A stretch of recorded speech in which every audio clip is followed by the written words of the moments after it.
Hey guys, what's up? I hope you're all good. I see some of you are having a bit of trouble with this assignment, so I'm going to try to go step by step with you. Don't make fun of my voice. I know I sound like a 2-year-old, but anyways, the first step that I told you was to go to the PowerPoint. So I gave you a list of words to look up. You are going to skip all of these because the list is not there for you. The first word that you had to look at, which is figurative language, is alliteration. So as you can see, alliteration has words that start with the first letter and they repeat because they're the same. So if in one of the poems you see one of these where there are words with the same letter in a sentence, you would use alliteration as an example for figurative language for that poem. If there is none of this in any of the poems, then you guys don't need to use alliteration. So after alliteration, we have onomatopoeia. Onomatopoeia is a word that makes a sound. So if I say boom or splash, and that is in the poem, then you would use that as an example of figurative language. I don't think there are any onomatopoeias in any of the poems, and if there is, there would probably just be one. But you need to check that the word is illustrating a sound and has an exclamation point. So if none of your poems have this, then there are no onomatopoeias in the poems. You're going to skip dialogue because we don't need that. You're going to skip dialect because that's not one of the words that I said. Also foreshadowing, skip this one. Imagery. Now, imagery, we went over it when we did Tom Walker. If in the poem they're describing something they see or something they touch or something they taste, smell, or sound, you can use that as an example and say, well, Miss, they described seeing something. So you're going to highlight the quote, put the quote, tell me what figurative language, you're going to say imagery, and then you're going to explain to me why that sentence is imagery. So you're going to say, because they use words that are describing something they see. That's it. That's all you have to do. So after imagery, we're going to skip this one because we don't need it. We're going to go to metaphor. Metaphor compares two things without using the words like or as. So it's comparing two things. In order for you guys to complete this assignment, you needed to read the PowerPoint slides and look at the definition. Okay, if you don't know the definition, you won't be able to do the assignment. So if there are metaphors in any of your poems, then you would copy the quote, put the quote in the assignment, tell me what figurative language they're using, which would be metaphor, and then you would explain to me, Miss, this is a metaphor because it's comparing these two things. You do not need to analyze the quote. You do not need to tell me what the quote means. All you had to tell me was what figurative language they were using. That's it. So after metaphor, you have metaphor's cousin, which is simile. Simile also compares two things, but simile uses like or it uses the word as, okay? So if you found a sentence that has like or as, they're probably comparing something.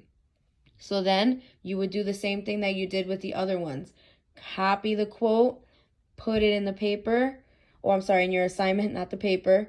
Tell me what figurative language they're using and then explain why it's a simile. Well, miss, it's a simile because it's comparing this with this. And that's it. It's a very simple sentence.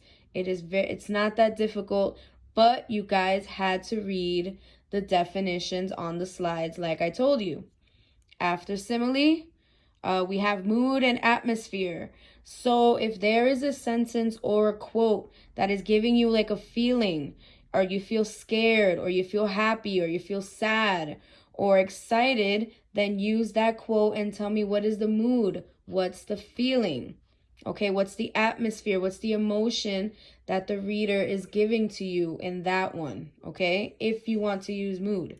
But make sure that you're using these correctly, because some of you are just putting in anything to put in anything, and you're not explaining why it's that figurative language. After mood, we have personification, which is my personal favorite. This is the one that gives a human quality to something that is not alive. So if I say the streets are calling me, it's a personification because the streets are not alive. It's not human. The streets cannot call Iker. The streets cannot call Julian or Marielis or Erasmus or Safa or Carlitos or Joshua or Eliana or Mira or Elizabeth or Sandy, because the streets are not alive. Or Luke, didn't mean to forget you, or Bilal. So if that's what you see in any of your poems, then you would say it's a personification, and then you would explain to me. Repetition. You guys are confusing alliteration with repetition. Repetition is exactly what it is. Something repeating. Okay, so if they repeat the sentence more than one time in the poem, which sometimes poems do that, sometimes songs do that, then that would be an example of repetition, because they're repeating the sentence more than one time in the poem. So now just letting you know, not all of the poems have all of these figurative languages, okay? A majority of the poems have metaphors, they have similes, they have personifications, they do have imagery, they have mood. I'm not sure about onomatopoeia.